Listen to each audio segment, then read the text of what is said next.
Chen stared at the holographic display floating above her wrist terminal. The words glowed with official certainty. Monster Containment Division, Station Tartarus, Class Omega Threat Response. She read it 3 times, waiting for the text to change to correct itself to make sense. It didn't. Humans didn't get assigned to MCD. Everyone in the galaxy knew that. Humans were the new species, the ones who handled paperwork and logistics. They ran supply chains and managed databases. They didn't hunt things that could bend reality or feed on fear. Maya had applied for a position in resource allocation. Something safe. Something boring. This had to be an error. The transport shuttle arrived anyway. Maya packed her belongings, certain someone would catch the mistake before she actually reached the station. They didn't. The 3-day journey passed in uncomfortable silence.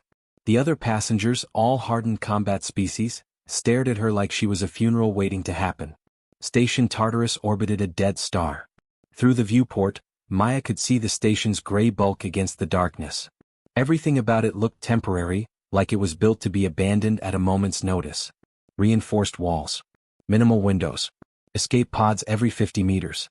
The airlock hissed open. Commander Grak waited on the other side. He was Kralix, a species made of living crystal that could withstand temperatures hot enough to melt steel. His body refracted the station's harsh lights into rainbow patterns. When he spoke, his voice sounded like grinding stones. Chen? The psychological consultant. Maya held up her wrist terminal.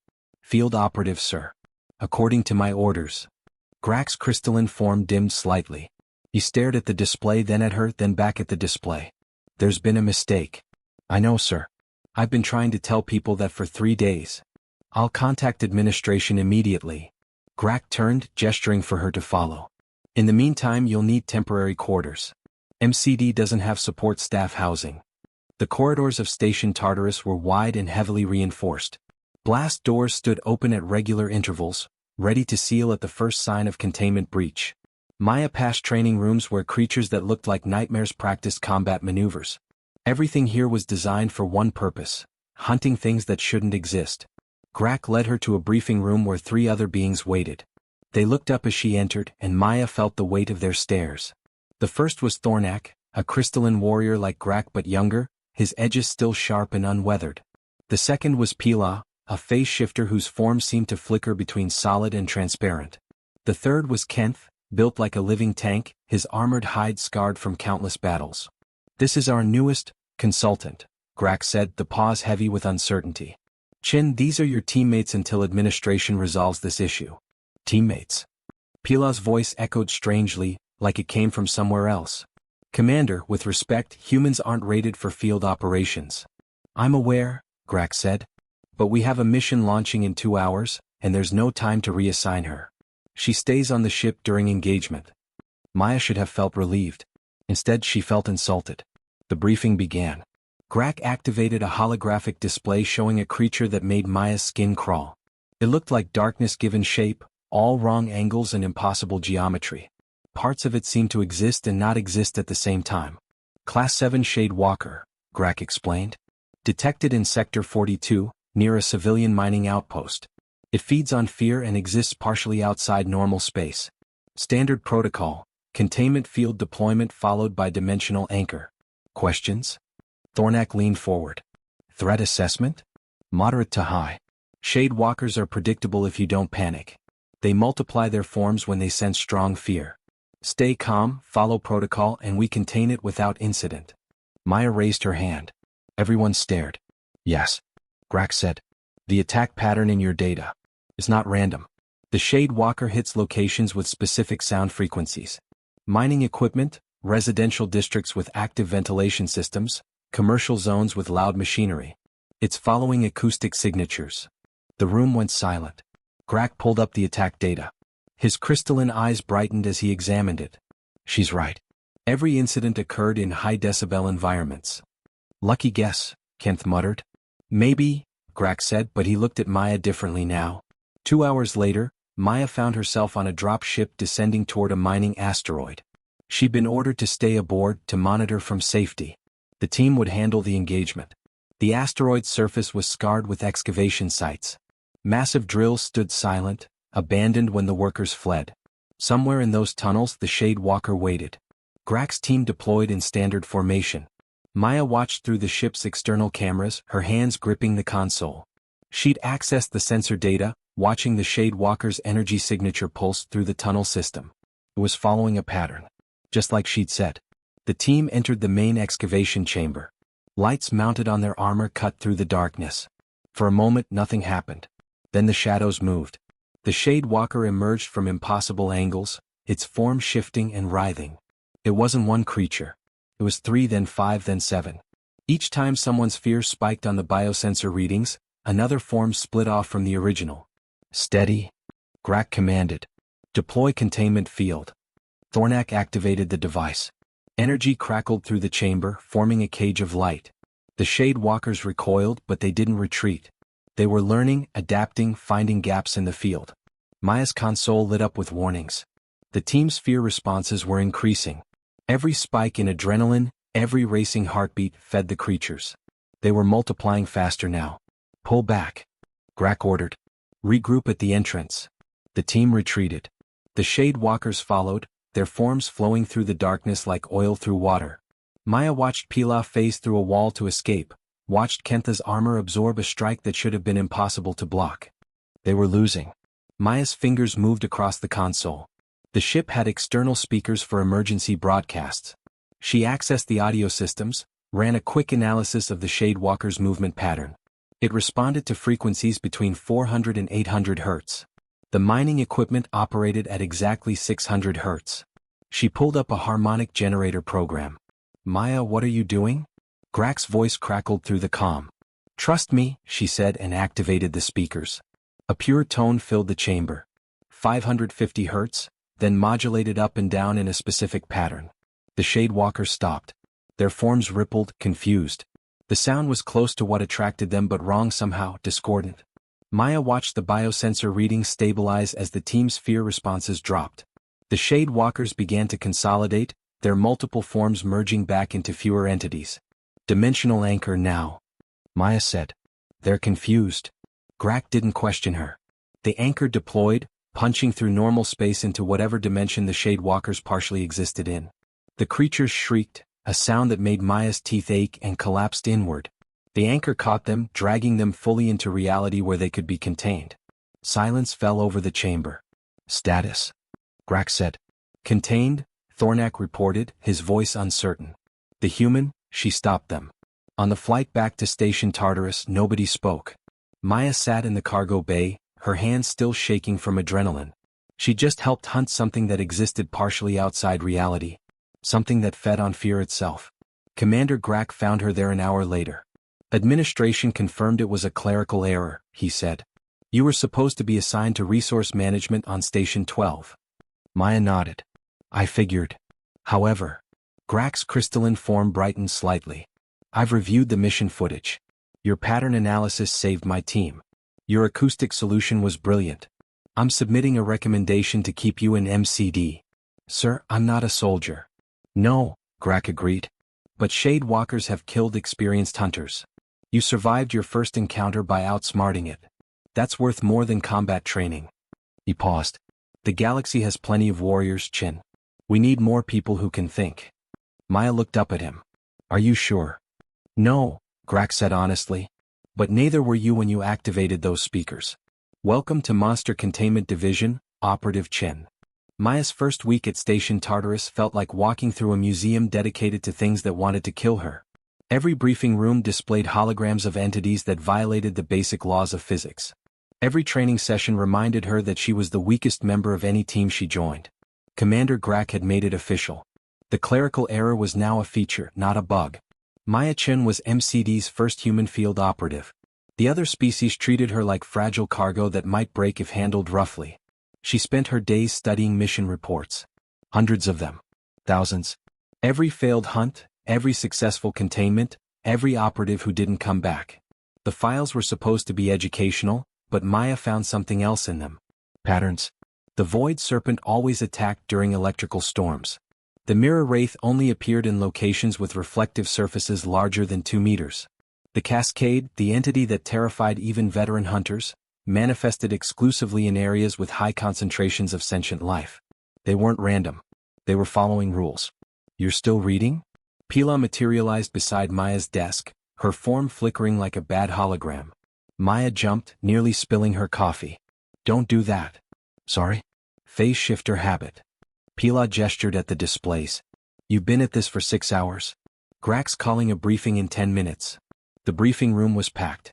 Thornax stood by the holographic projector, his crystalline form casting rainbow shadows. Kent occupied 2 chairs, his armored bulk too large for standard furniture. A dozen other operatives filled the remaining seats, all veteran hunters. Grak entered last. His expression, as much as crystalline beings had expressions, looked grim. We have a Class 8 priority, he announced. Void Screamer detected in the Kelvin system. Civilian population of 40,000. Evacuation is underway, but we need containment before the entity destabilizes the entire station. The hologram activated. Maya stared at the creature displayed before them. It looked like a tear in space, edges crackling with energy that hurt to look at. According to the data, Void Screamers emitted psychic waves that drove victims insane. They broadcast cosmic truths that organic minds couldn't process. Standard protocol won't work, Thornax said. Void Screamers ignore physical containment. We need psionic shielding for the entire team. Agreed, Grak said. Full shield deployment. Minimum exposure time. We get in, plant the dimensional anchor, and extract immediately. Maya raised her hand. The room fell silent. Yes, Chen? Grak said. The previous encounters. Every team that got within 50 meters reported the same symptoms. Temporal disorientation, existential dread, visual hallucinations. But the symptoms follow a gradient pattern. They get stronger the closer you get to the source. Your point? If the psychic effect has a gradient, it has a source point. A physical location where the entity actually exists. The hallucinations are just broadcast noise. We could track backward from the effect intensity to find the actual creature. Kent snorted. Brilliant. Let's follow the trail of insanity right to the thing that causes insanity. What could go wrong? She has a point, Pila said quietly. We've never tried using the psychic gradient as a navigation tool. We always just shield ourselves and hope for the best. Grak studied the data. It's risky. Void Screamers have put operatives in psychiatric care for months. I'll do it, Maya said. The room erupted. 3 different species started talking at once, all saying variations of the same thing. Humans couldn't handle psychic assault. She'd be catatonic within seconds. This was suicide. Maya waited for the noise to die down. I compartmentalize differently than you do. Human brains evolved to handle trauma through emotional distance. We tell ourselves stories about horror to make it manageable. I've been training myself since I got here. Training how?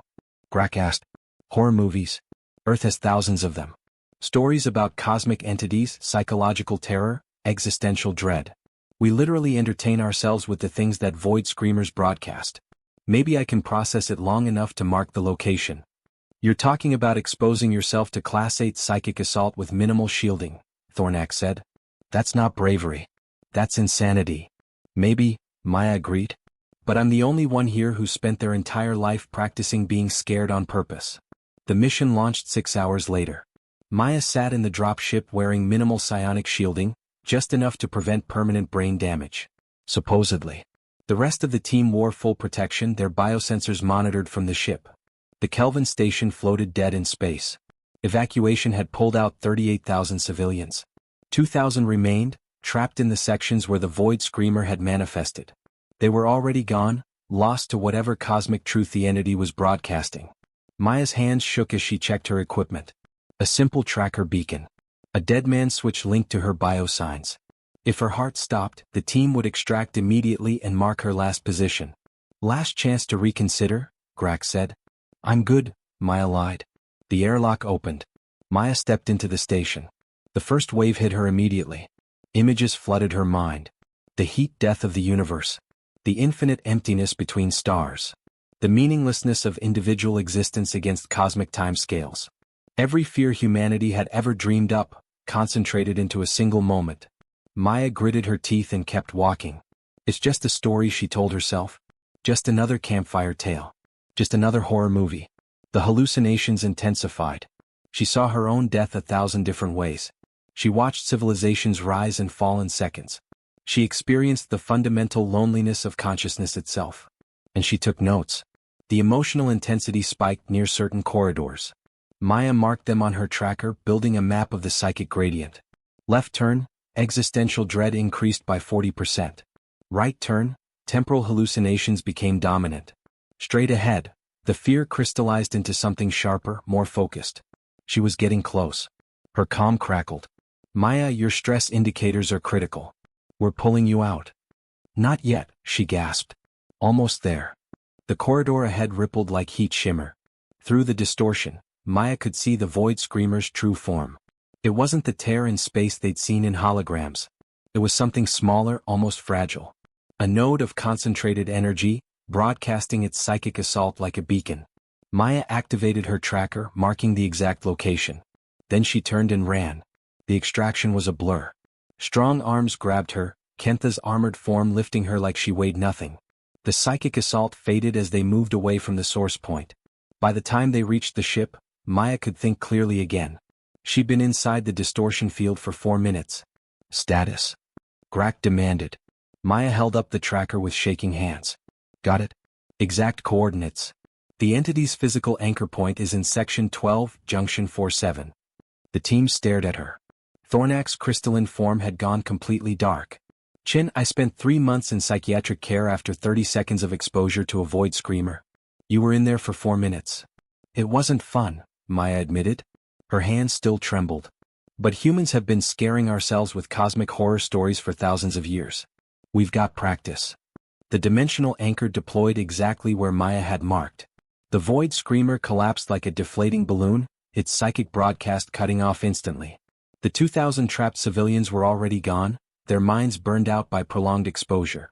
But the entity itself was contained. Back on Station Tartarus, Maya spent 2 days in medical observation.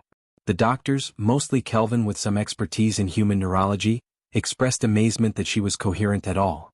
Commander Grak visited on the 3rd day. Your methodology is being analyzed by MCD Command. They want to understand how you processed that level of psychic assault. I didn't process it, Maya said. I just categorized it, labeled it, made it into a problem to solve instead of a truth to accept. Humans are good at that. We domesticate our fears. Word is spreading through MCD, Grak continued. The human who walked through a void screamer's assault and took notes. You're getting a reputation. Is that good? It means you're getting more assignments. Command wants to test your approach against other entities. He paused. 3 missions came in this morning. All flagged as impossible for standard teams. All assigned to you. Maya sat up straighter. What kind of entities? The kind that kill experienced hunters. The kind we usually avoid unless we have no choice. Grak's crystalline eyes brightened. Welcome to the deep end, Chen. Hope you can swim. The 3 impossible missions sat on Maya's desk like death sentences wrapped in official paperwork. She read through them slowly, her coffee growing cold as she absorbed the details. Mission 1, Reality Eater in the Fornax sector. 12 teams lost. No survivors. Mission 2, Time Fragment near the galactic core. 4 teams returned, but 3 years had passed for them while only 3 days passed outside. They aged decades in what felt like hours. Mission 3, The Whisper, Location Unknown. Teams reported hearing voices that told them their deepest secrets. Most quit MCD afterward. 2 killed themselves. Maya chose the Reality Eater. You're insane, Pila said, reading over her shoulder. Even Grak thinks this one's suicide. Maybe, Maya agreed. But look at the pattern. Every team that encountered it tried to fight. They used weapons, shields, containment fields. All the standard tools. Because those are the tools that work. Against normal threats. But Reality Eaters aren't normal. They feed on certainty. Every time someone tries to impose structure, impose reality, the creature gets stronger. Maya highlighted sections of the reports. See? The more aggressively teams engaged, the faster they were consumed. So what's your plan? Ask it nicely to stop eating reality? Sort of. Maya pulled up her proposal. I'm going to observe it. No weapons. No shields. No attempts to contain it. Just watch and learn. Pila's form flickered with what might have been laughter or horror. You really are insane. Commander Grak approved the mission with visible reluctance. He assigned a full extraction team and equipped Maya with every tracking device MCD owned. If she vanished, they'd at least know where. The Reality Eater had manifested near an abandoned research station in the Fornax sector. The station had been studying dark matter before the entity appeared. Now the station existed in 3 different time periods simultaneously. Parts of it were brand new. Parts were ancient ruins. Parts hadn't been built yet.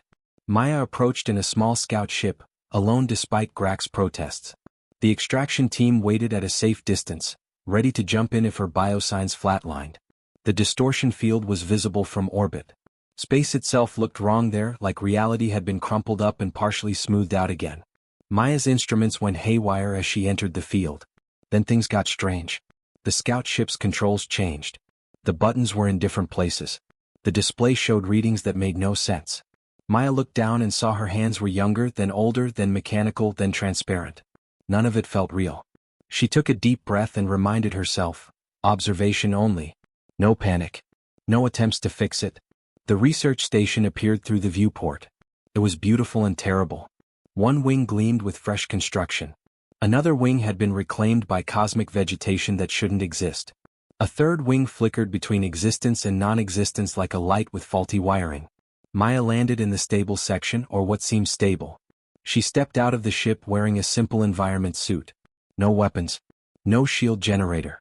Just sensors and cameras. The reality eater was waiting. It looked like a hole in existence but not empty. Things moved inside it. Possibilities. Potential realities. Maya saw herself succeeding at this mission. She saw herself dying screaming. She saw herself never having come here at all. Every outcome existed simultaneously. Most species would have gone mad trying to process it. The contradiction alone would shatter their understanding of causality. Maya pulled out a notebook and started writing. She documented everything.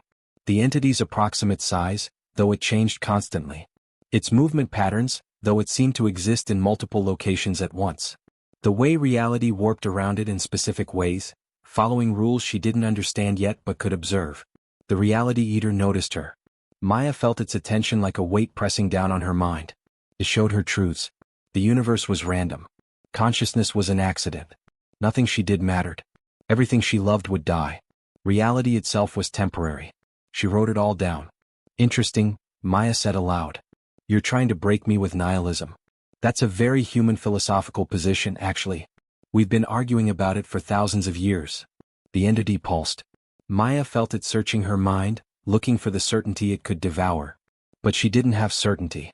She had questions. Curiosity. A fundamental acceptance that she didn't understand most things.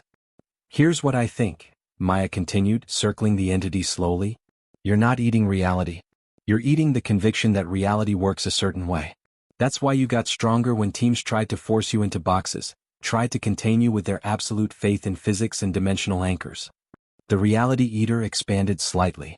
But I'm not certain about anything, Maya said. Humans aren't. We've built our entire civilization on comfortable uncertainty. We know we don't know everything. We're okay with that. She moved closer, her instruments recording everything. The entity didn't attack. It seemed confused. Maya knelt down, examining the way reality fractured near the creature's edge. You're beautiful in a way. Terrifying, sure. But beautiful. You're proof that our understanding of physics is incomplete. That's not scary. That's exciting. The entity contracted. Maya felt the shift immediately. The distortion field weakened around her. Not gone but less aggressive. The reality eater wasn't feeding on her because she had nothing certain to feed it.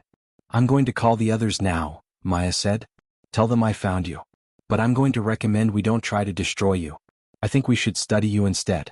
Learn from you. Is that okay? The entity pulsed once. Maya chose to interpret that as agreement. The extraction team arrived expecting to find Maya's remains. Instead, they found her sitting cross-legged in the middle of the distortion field, taking notes while the reality eater hovered nearby like a curious pet. Chen, what the hell? Kentha's voice crackled through the calm. It's safe, Maya said. Well, safer. Don't bring weapons or containment fields. Those just make it aggressive. Bring scientists instead. Over the next 6 hours, Maya guided a research team through the distortion field. They documented the reality eater's behavior, its feeding patterns, its apparent preferences. The entity remained calm as long as no one tried to force it into their understanding of how things should work. It's like a cosmic toddler, Maya explained to Grak later. It responds to certainty the way a child responds to being told what to do. With resistance and aggression.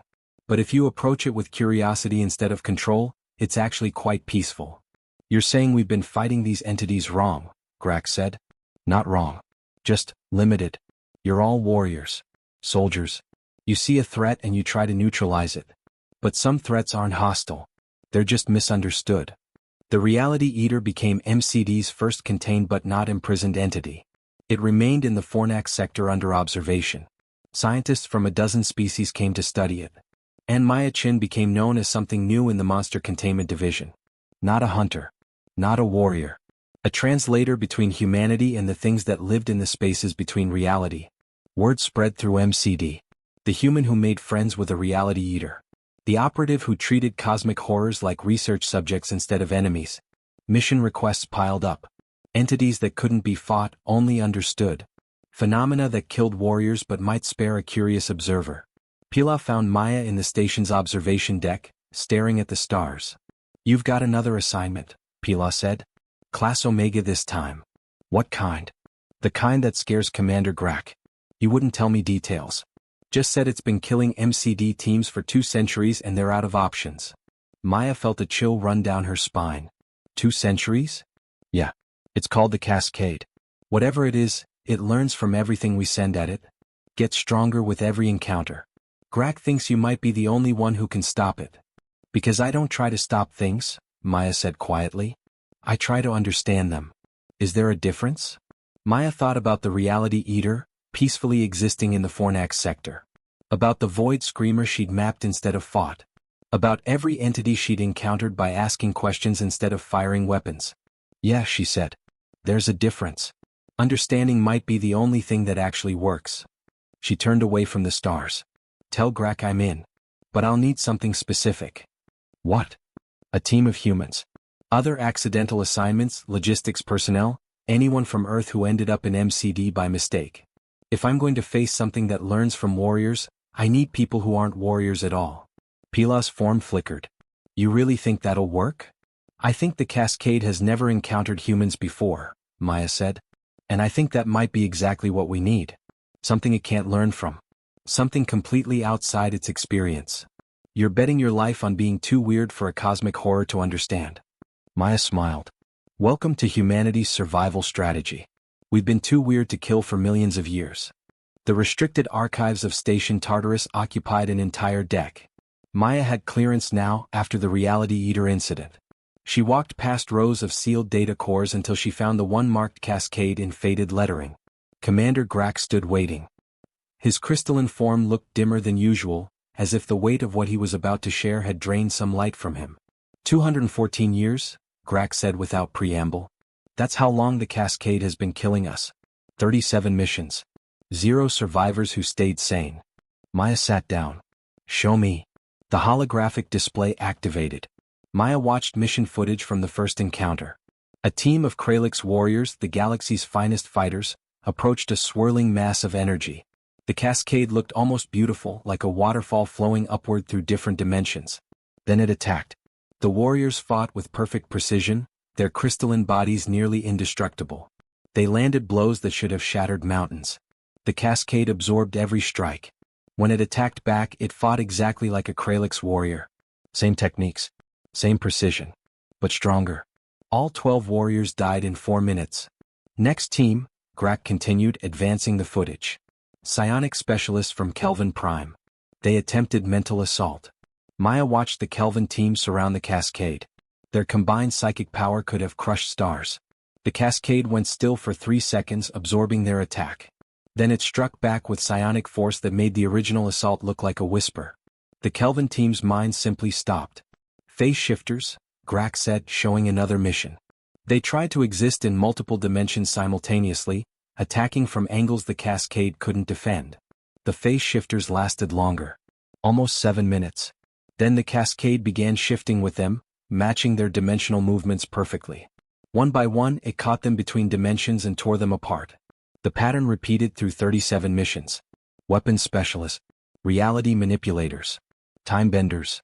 Every species sent their best. Every species watched their best die. And with each death, the Cascade grew stronger, adding new abilities to its arsenal. It learns, Maya said quietly, from everything. Yes. It absorbs the fundamental nature of whatever attacks it. Warrior species give it combat prowess. Psionic species give it mental assault capabilities. Phase shifters gave it dimensional mobility. We've been feeding it exactly what it needs to become unstoppable. And now it's growing again, Maya guessed. Grak nodded. It's consuming a dead system near the rim. 3 planets already gone.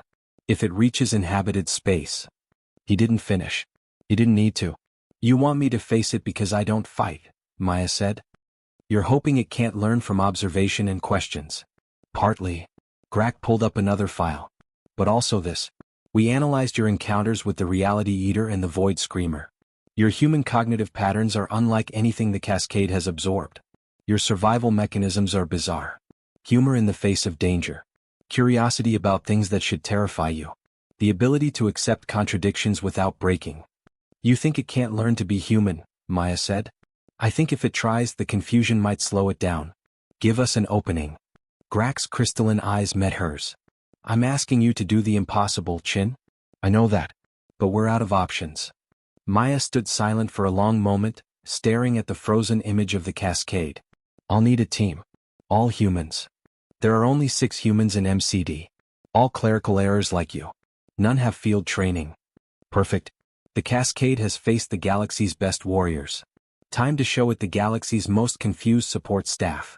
The 6 humans gathered in a briefing room 24 hours later. Maya looked at her team and tried not to laugh.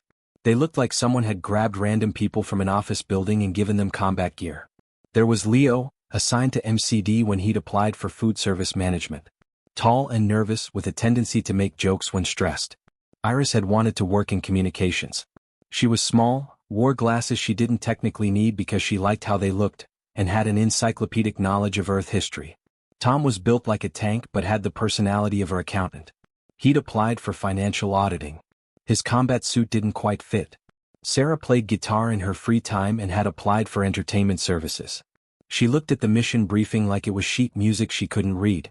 Felix was the youngest, fresh out of university, and had somehow ended up in MCD when he'd clicked the wrong application form online. He still didn't quite believe any of this was real. So, Leo said, breaking the silence. We're supposed to fight a cosmic entity that's killed the galaxy's best warriors for 200 years. Using what, exactly? Our sparkling personalities? Actually, yes, Maya said. She explained her theory. The Cascade learned combat from warriors. It learned psionics from psychics. But what could it learn from humans who had no business being in combat situations? What could it absorb from people whose primary survival mechanism was inappropriate humor and stubborn refusal to acknowledge how screwed they were? You're saying we're going to confuse it to death, Tom said flatly.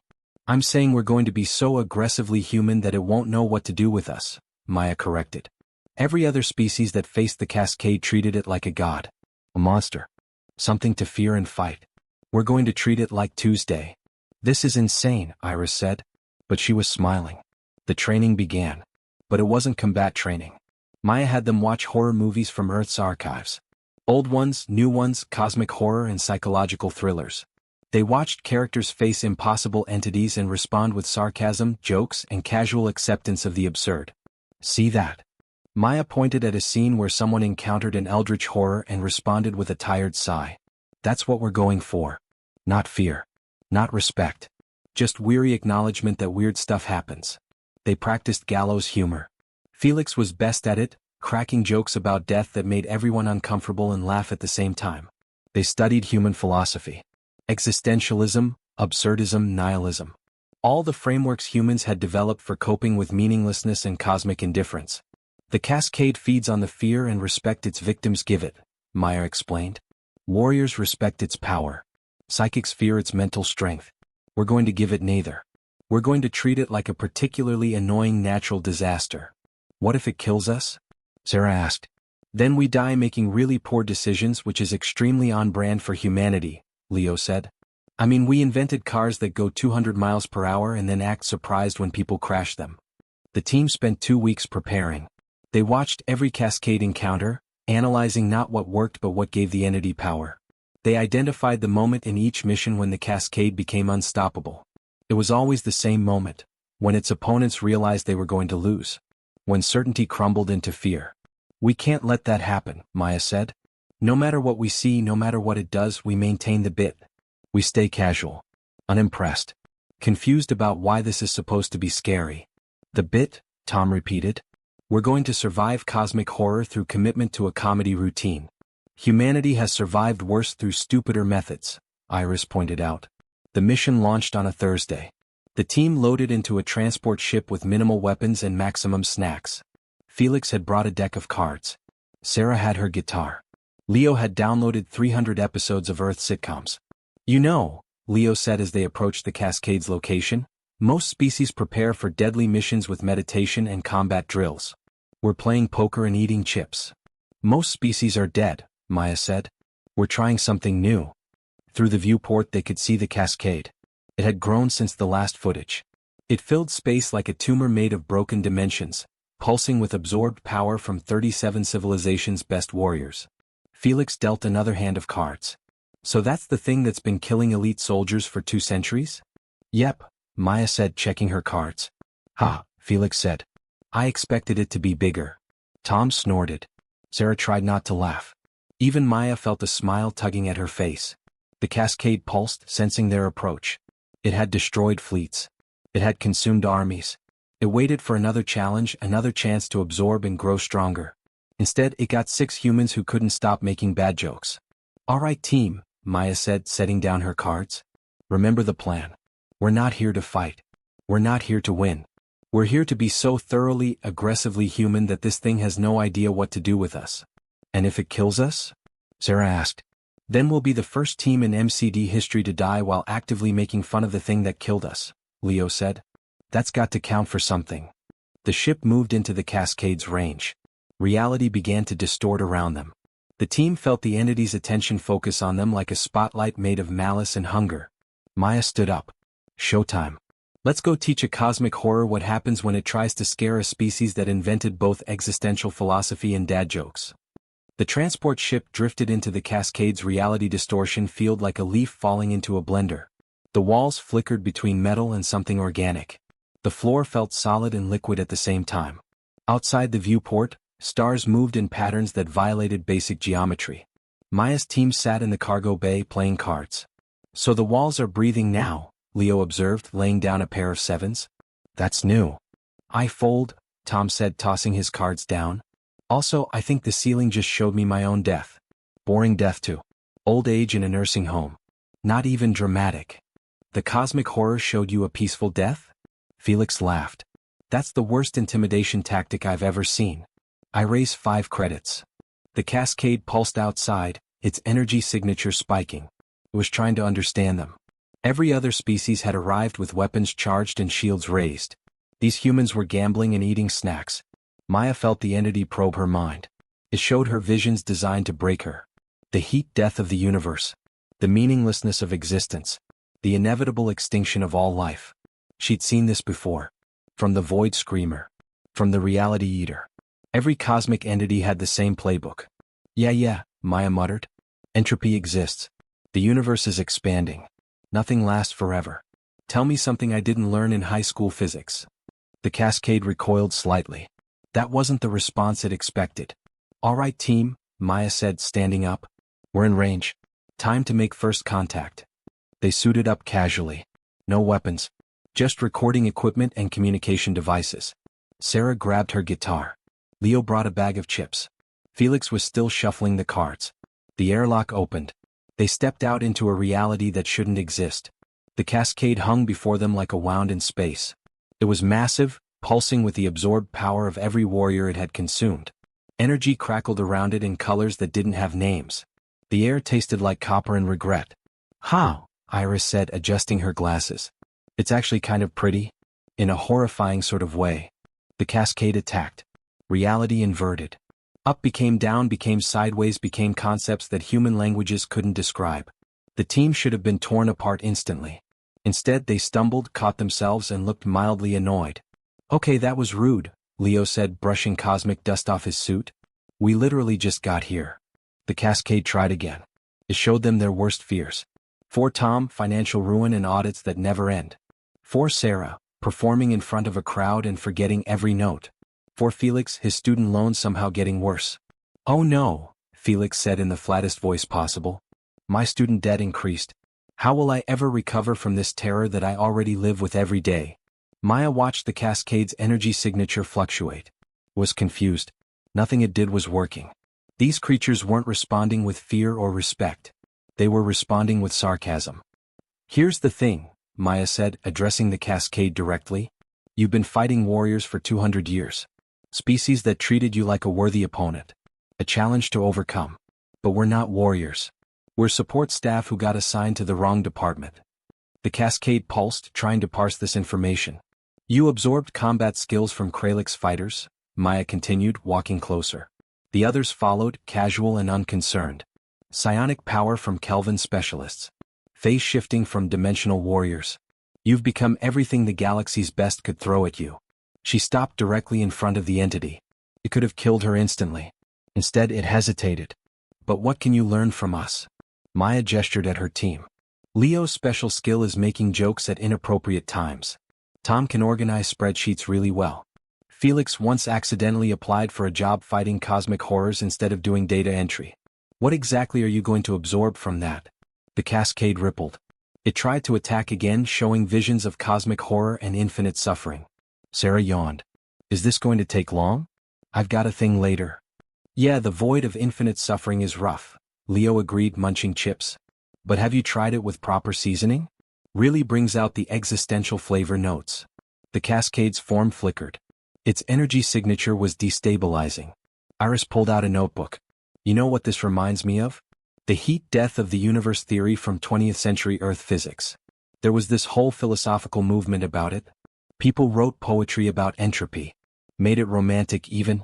You're basically just entropy with attitude. Wait, is this thing just thermodynamics? Tom asked. We're being attacked by a physics concept that got too full of itself? The cascade contracted sharply. For 200 years, it had been treated as a god. A monster. An unstoppable force. These humans were comparing it to homework assignments.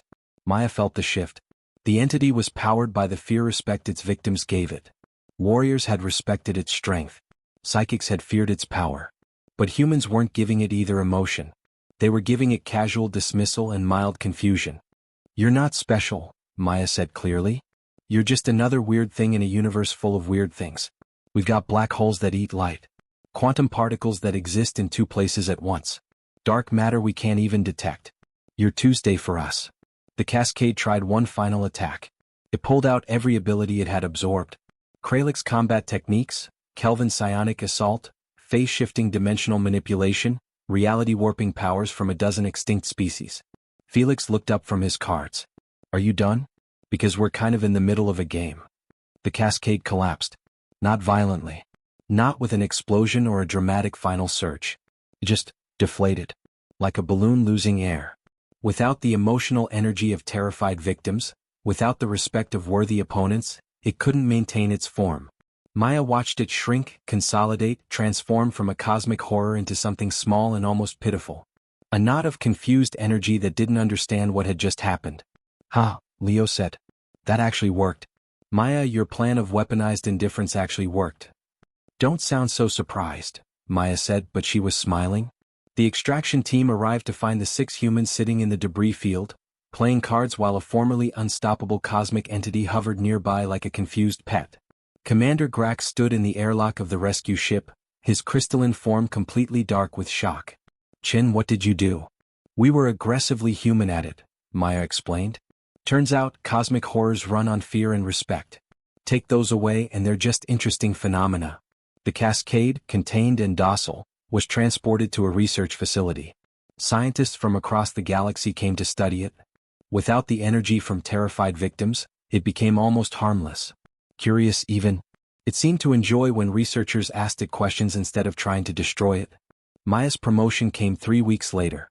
Chief of Xenothreat Analysis. Her job was to develop new protocols for entities that couldn't be fought, only understood. She assembled a department of humans. Other clerical errors, accidental assignments, people who had no business being in MCD but had survived anyway. They became specialists in treating cosmic horrors like research problems instead of enemies. The training program was bizarre by galactic standards. New recruits watched horror movies, studied comedy, practiced responding to terror with casual observation. They learned to categorize, analyze, and domesticate their fear. The galaxy has enough warriors, Maya told her first class of recruits. What we need are people who can look at something impossible and ask, but why? Instead of shooting at it. Her method spread through MCD. Teams that had spent centuries fighting entities started trying to understand them first. Success rates tripled within a year. Pilaf found Maya in her office 6 months after the Cascade incident. You've got another assignment. Class Omega, naturally. Something eating stars in the outer rim. What's it called? Maya asked. The Devourer. Very original. 30 teams lost. It consumes stellar matter and appears to be growing. Maya pulled up the data. The pattern was already visible. The Devourer attacked stars with high fusion rates. It was feeding on energy, getting stronger with each meal. Probably scared, Maya said. What? It's eating stars for energy because it's afraid of running out. Classic scarcity behavior. We see it in humans all the time. Maya made some notes. I'll need a team of astrophysicists and a really good diplomatic translator. You're going to try to negotiate with something that eats stars. Why not? We negotiated with the Cascade by refusing to take it seriously. Maybe the Devourer just needs someone to explain that the universe has plenty of energy to go around. Pilaf's form flickered with something between amusement and disbelief. You've changed MCD, you know that? We used to be hunters. Now we're cosmic therapists. Better than being dead hunters, Maya said. Besides, therapy is just another form of problem solving. And humans are great at solving problems, especially when we're not supposed to be able to. She looked out at the stars, thinking about all the entities humanity had encountered. The Shadewalker. The Void Screamer. The Reality Eater. The Cascade. Each one had been unstoppable until someone stopped trying to fight and started trying to understand. The galaxy's been treating cosmic horrors like enemies for thousands of years, Maya said. Maybe it's time we tried treating them like neighbors. Weird, terrifying neighbors who sometimes eat reality but neighbors nonetheless. That's very human of you, Pilaf said. Thank you, Maya replied and meant it. Outside her window, Station Tartarus orbited its dead star. The Monster Containment Division continued its work, hunting things that lived between dimensions and ate impossible concepts for breakfast. But now, when the monsters appeared, humanity had taught the galaxy a new response. Not fear. Not violence. Just stubborn, persistent curiosity and an absolute refusal to be impressed by things that were merely trying to be scary. After all, humans had been scaring themselves for millions of years. They'd gotten pretty good at it. And anything the universe could throw at them was just another story to tell around the campfire.